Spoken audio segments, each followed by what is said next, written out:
Hello, ladies and gentlemen. It is I, Emily Sophia, or M. Mighty Sophia, here to tell those of you who are interested in my perspective why I am no longer watching the TV series Gotham. So, if you're interested, buckle up. I decided just about 5 minutes ago to do this review. I was completely not planning on this video. I have a lot of others that I have promised and I have not uploaded, so I apologize, but I need to get some stuff off my chest here. And yeah, just so you know, this is going to be a criticism of Gotham. If you are a diehard aficionado, lover of the show, I would just ask that you be gracious in considering my perspective and what I'm thinking about stuff here. So, I was made aware, I think a couple of days ago, that a character of which I was not a fan from the first season of Gotham is making a return. And by the way, spoiler alert for the show in general. I'm not going to get into too big of specifics, but still some territory I'm going to touch on. So anyway, yeah. So Fish Mooney is returning to Gotham. And it was at that point that I decided I think I am done with this business. And this is, I have had many conversations with people about why I'm not a fan of Fish Mooney, namely the fact that her character is just kind of indiscernible to me. I don't really understand her motives. I don't understand how she gets power so easily. She can ascend any underworld corporate ladder with such ease. She, to me, is basically the Mary Sue of the villain universe. And I just never really got into her character. Is that to say that Jada Pinkett Smith didn't do a great job as Fish Mooney? No, I think she really brought a powerful performance. But what the crap is Fish Mooney? What kind of a character is she really? She just is so transcendent, and she's an original character that was created for the show, if I'm not mistaken, but I just never enjoyed her. Like, I don't get what she's all about, and so she's never been compelling to me as a villain. I think that in the first season, the whole mob war that was going on in the final showdown with Don Falcone and everything, just, it really fell flat for me. And so when Fish Mooney made her so-called glorious return to Gotham to take what's hers, I was just like, I don't care.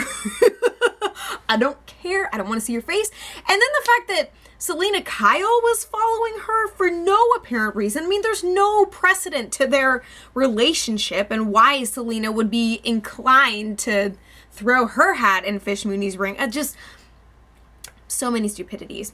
So I had hoped that when she fell into the ocean, into the harbor, that she'd be gone forever. But no, my hopes have been dashed into the oblivion. And now everything that I have not enjoyed about Gotham has come bubbling to the surface, and I think I'm done. Also, mostly because there are so many other cohesive, high-quality shows out there that I won't have the time to watch otherwise, that I want to start getting into at some point, and Gotham is now officially kind of getting in the way of that goal for me. So if I had all the time in the world, if I wasn't working full-time and doing all the craziness in my life that I'm doing, I might just watch the shit show just for kicks and giggles, but I can no longer justify doing so. Now, I would like to draw attention to some things that I have really enjoyed about Gotham. I generally like Jim Gordon's character. I think that his journey has been pretty compelling and dark and, you know, basically as you would expect. And he continues to delve further and further into the moral shades of gray. And it's interesting to watch. I've enjoyed that. I've really enjoyed Alfred. I think Alfred is far more interesting than Bruce Wayne even is at this point. He is funny and sharp and skilled as all get out. He is pretty much the master of every trade and a really fascinating character. Would not have expected to fall as head over heels in love with Alfred as I have, but there you go. Also super love the dynamic between the Penguin and Edward Nygma. Really awesome to see the two of them and their worlds of craziness colliding, and they in and of themselves have been awesome characters that I have pretty much been behind since the start. And what's cool is it seems like the writers generally know what they want to do with the Penguin and with the proto-Riddler, Mr. Nygma. And then seeing them kind of join forces and find one another in their respective journeys to hell. I've also dug that quite a bit. And so it is not without a heavy heart that I part ways from the show, or perhaps out of a morbid sense of curiosity, I'll end up binge watching the latter part of the second season and maybe check stuff out down the road. But you guys are really going to have to be the ones to let me know if the show gets better and if it improves, because really it just feels to me like they are endlessly stewing and churning the pot of villains, and they can't really decide what they want to do, who they want to zero in on. I guess personally for me, I would rather see them hone in on a major core antagonist and have a really focused and intense battle. Not just all of these, it's like 52 card pickup. Every single season, every single half season. And this whole Rise of the Villains theme that they have going on is, the results are incredibly mixed. They've brought a lot of different players into the game, so much so that I never really know who to focus on, what to invest in. It's just kind of a mess. And part of it too is like, how do you pick just one? Gotham is teeming with all of these insane and wicked figures, and yet so many of those in the comics rose in opposition, in contrast to Batman as foils to the Dark Knight himself. So it's just really tough to kind of use the villains as the selling point for the show.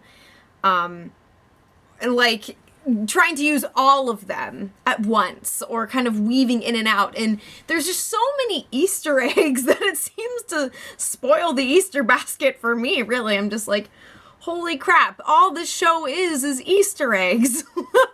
And a lot of what they've done with certain characters too has felt like course correction, like with Barbara.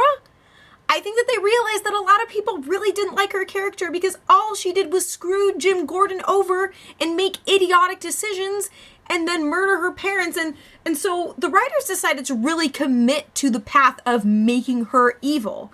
And now it seems like the pendulum is just going to end up swinging back the other way.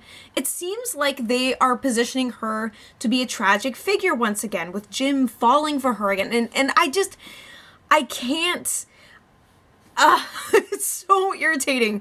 I wish that there were more female characters in the show that I was into. There's Selena Kyle and Lee Thompkins and Thompson. Whichever way. That's not to say that there's no good solid female characters in the show, but just so many of them have been so mishandled, especially in my opinion, Fish Mooney and Barbara. And so seeing all of this unevenness, this sense of they can never ever just like off a character. Of course they did so with Jerome, and a lot of people are really pissed about that, and he's gone, so to speak, but it seems like the spirit of Jerome continues to pervade the city.